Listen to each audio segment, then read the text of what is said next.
What's up, guys, and welcome back to my channel. Today's a maintenance day for some of my water culture plants. I have 3 different families of plants here, 5 different plants I'm going to be going through with you, and they are at different stages of acclimation and adjustment to the water culture.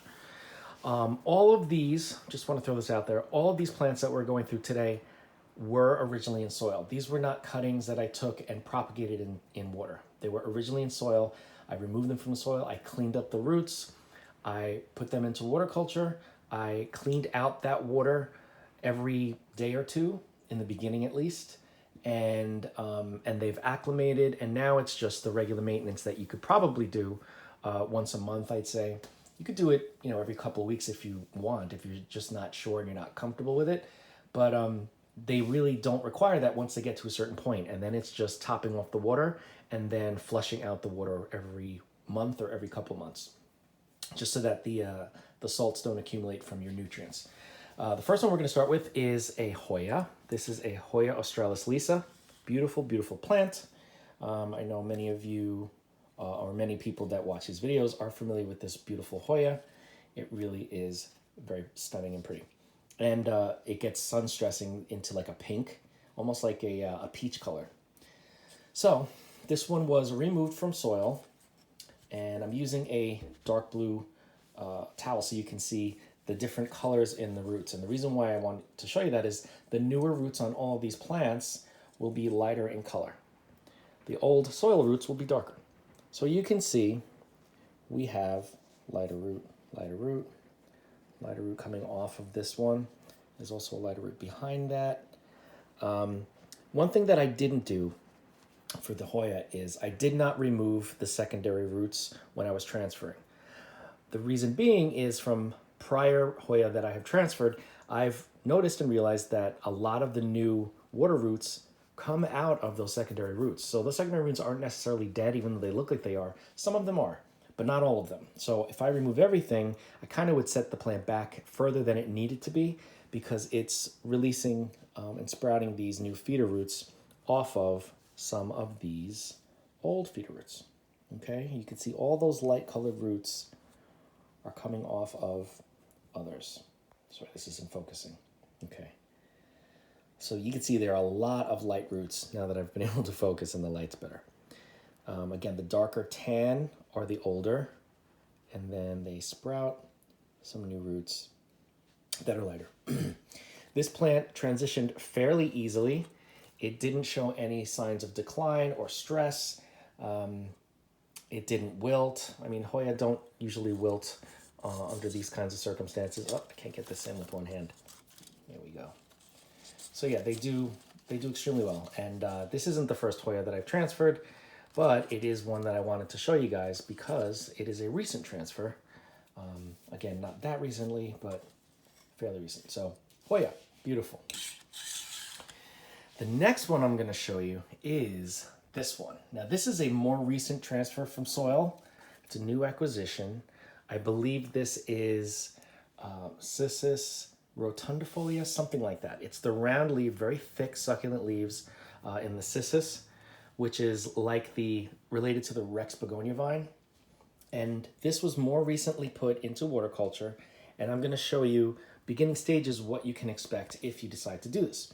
So I did not submerge all the roots completely in water. I did about half when I first start. I usually do that, but I flush it regularly.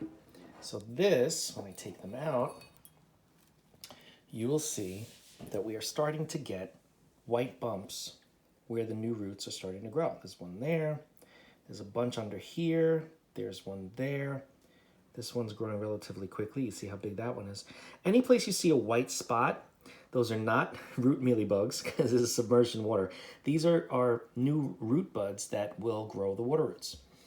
And that's a sign that the plant is acclimating, it is adjusting, it is preparing to change its method of growing in this new medium. So that is very exciting. I have not swapped out the water on this plant recently, so after this video I will do that. But again, the most important thing when you're first transferring the plant is to get all of the soil off the roots, if possible. This root, you can see part of the root has dried up because it was above the water line. Remember I said I put it only halfway in? But the part that was below has a little white root bud there. So there will be a really nice set of roots on this plant once it's completely acclimated. And they're pretty succulent plants.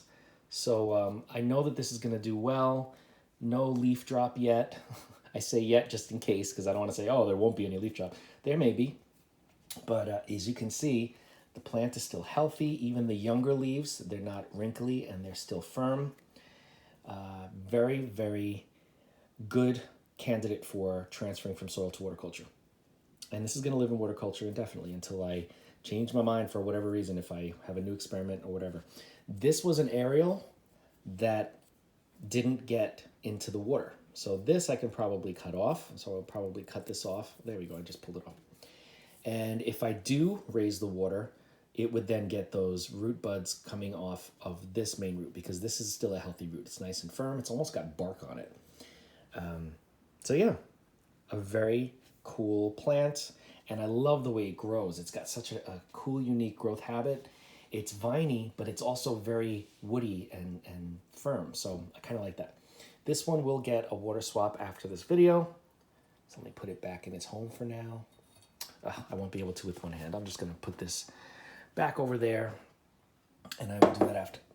Okay, next we have some Calathea, however you want to say it. The first one we're going to show you is the Zebrina or the Zebra Calathea.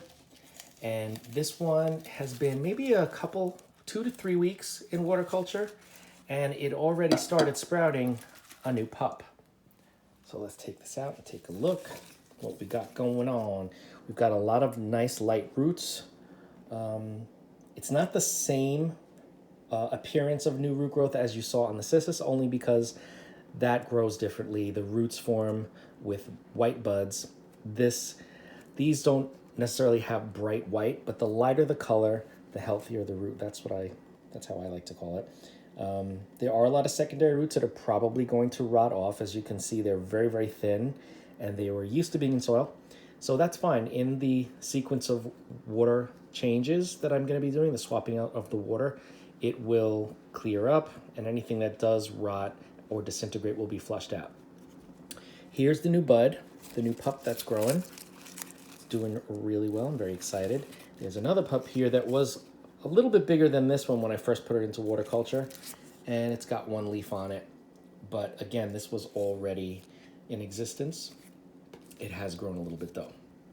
One thing I do want to show you, because everybody always talks about how Calathea, whatever you want to call it, Maranta, all of that family of prayer plants, how they get the crispy leaves.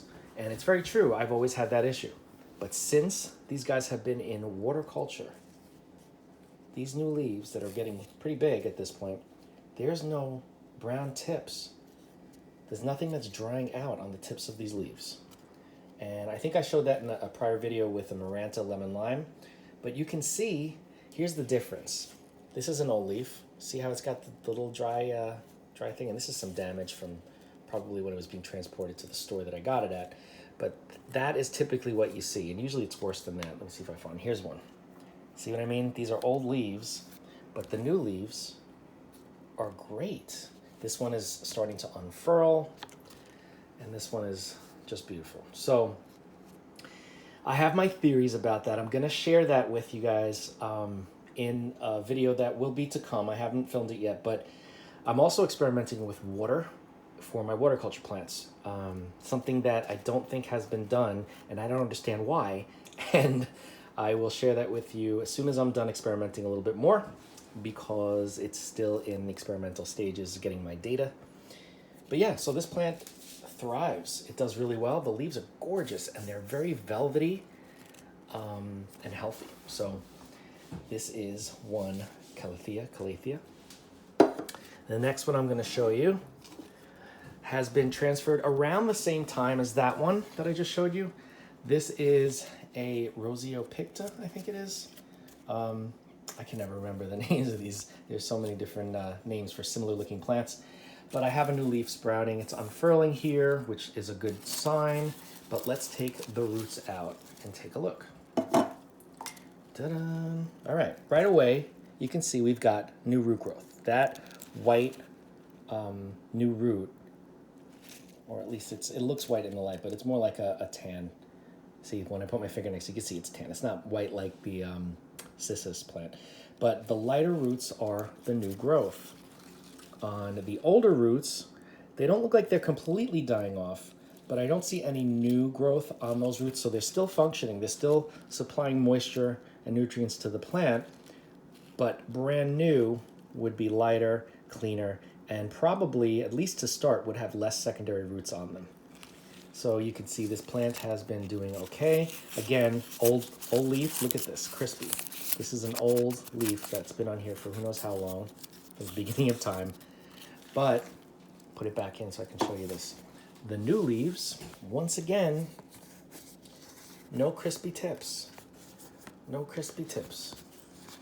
See what I'm saying? And this one that's coming, it's unfurling, no crispy tips, no nothing. So, I think, so far, what I think is that it's a combination of, not necessarily, I don't know if this is true or not, this is my hypothesis. I don't think it's necessarily tap water that causes this. I think it has to do with, number one, humidity, and number two, if you ever let your plant dry out, even just a little bit. Because, I say this because in water culture, they're never allowed to dry out. So I have yet to get a new, or even a leaf that's developed while in water culture, no matter how old it is, I've yet to see a dry tip. So once it does happen, then maybe I'll be able to explore other reasons why. But so far, in water culture, the new growth has not shown signs of those brown, burnt tips. Okay? All right, so that's this one. And now, this one that has been transferred for a while, okay? This, I think it's a Calathea macoyana, I believe. And it's a kind of small statured one. I have a couple of others that are much taller. They're like, my hand is up here, much bigger. This one's small statured, but still beautiful. Again, newer leaves, looking great.